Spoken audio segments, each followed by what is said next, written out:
Welcome to our YouTube tutorial on drawing a beautiful honeybee house. In this video, we shall guide you through each step in simple, easy to follow instructions. Start with a blank sheet of paper and your favorite drawing tools.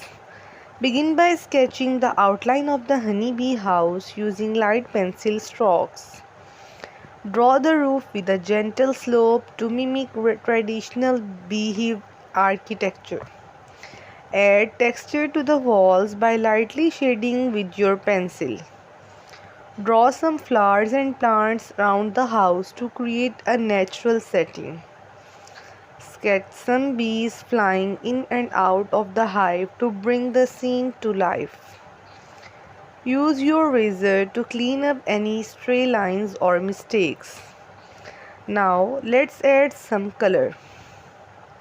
Start by coloring the walls of the house with a warm golden hue.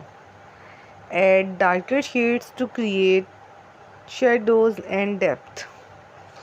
Use bright colors for the flowers to make them stand out. Color the bees with black and yellow strips, and don't forget their delicate wings.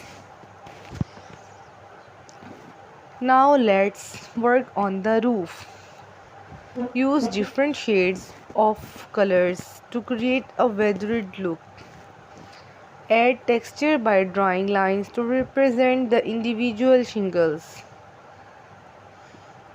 Don't forget to color the sky. A light blue background will make your drawing pop. Use a darker shade of blue to add depth and dimension to the sky. Consider adding some fluffy clouds for a whimsical touch. Now, thanks for watching this video.